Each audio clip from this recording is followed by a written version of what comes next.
I'm Jenny Barnett. I'm sitting in for the lovely Vanessa Feltz just for a week. Don't panic. Actually, I'm also doing the street party on the Royal Wedding Day with Eddie Nestor. That is, I can't tell you the treat that is going to be. So you could say in many ways that I've got the day off, even though I'm going to be working in the street party in Battersea. It will not feel like work because it's going to be a party and it's going to be fun. I'm saying that because 1 in 4 office workers have still not been told if they will be given the day off for the royal wedding, even though the government has said it will be a bank holiday. This is according to a new report. There was a survey of 1,000 employees showed that many believe the uncertainty coupled with the lack of proper communication from their bosses could cause anger. The problem was worst in London town, of course, where the wedding will be held on April the 29th, with almost a third of workers still in the dark. Widespread confusion across the country. Now, if you are an office worker, how confused are you? 020 722 42000. Telephone if you still don't know whether you've got that day off. Now, whether you're a monarchist or whether you're not, the government has decreed it's a bank holiday. It doesn't matter how you celebrate it. Have you been told that you can have it off? Text me. Have the day off, I should say. Text me 81333, starting your message with the word London, or email me, Vanessa, at bbc.co.uk. Yes, Vanessa, it's Vanessa, not me. I have a different address which we use on Sunday. Please still send your emails to vanessa at bbc.co.uk. But I'm delighted now to welcome Nicholas Lakeland, employment lawyer, to the show. Good morning, sir. Hello, good morning. How are you, Jenny? I'm well. Now, it must be awful if you're one of those 1 in 4 and you still don't know what's going to happen.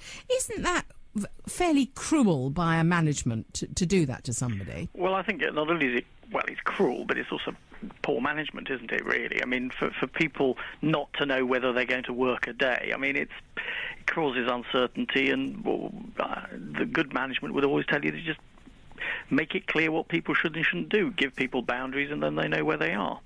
Now, if you are not given that day off, and you are a lawyer here, I don't know whether it's your remit, but I mean, if I'm told, no, you've got to come to work, is there anything I can do legally? Well, I suppose you could ask for it as a holiday under your contract, but of course then you're expected to give reasonable notice in accordance with your contractual provisions. So that is the employer could always refuse you the right to actually take that. What's reasonable notice then? I mean, because it's only 2 weeks now. Often a contract will say a couple of weeks for a single day.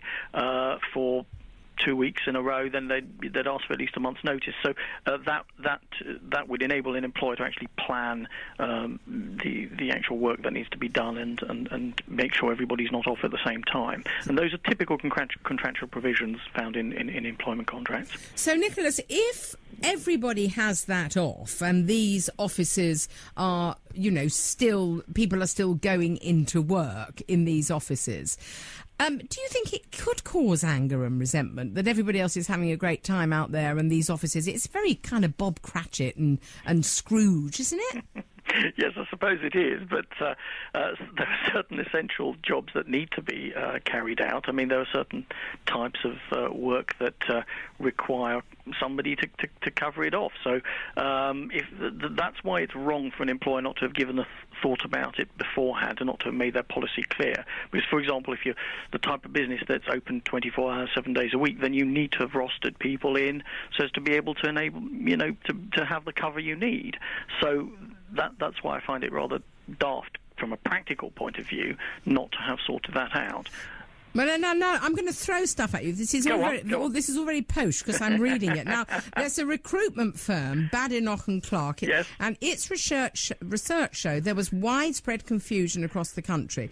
They said employers have a duty to communicate clearly and effectively to their workers. Now, are employers duty-bound? I think the employers are duty-bound to tell people what holidays they're entitled to. So I suppose, strictly speaking, that is probably right, because Section 1 of the Employment Rights Act tells you that one of the things you're supposed to tell employees is their right to holiday. So in that sense, you could extrapolate a duty, it's true. But that's taking it a little bit far, I think. Oh, well, yeah, but this is what we want. We like extremes. Now, managers must be seen to give clear direction on bank holiday allowances. However, workers must be aware that employers are not statutorily obliged to give their employees public or bank holidays as additional leave. So it actually, from a statute point of view, they don't actually have to give people time off, yes, do they? The piece of... Well, hang on, that's not quite right. Oh, go on. Working time regulations is what we're talking about here. Working time regulations tell you that you must give people 28 days holiday a year. Okay. Right. That doesn't specify which 28, but it tells you they have to have 28 days holiday. Now, of course, this would be a 29th, and 28, of course, being 4 weeks plus the 8 statutory bank holidays. But, of course, this is a 29th, and the working time regulations haven't been amended to take this into account.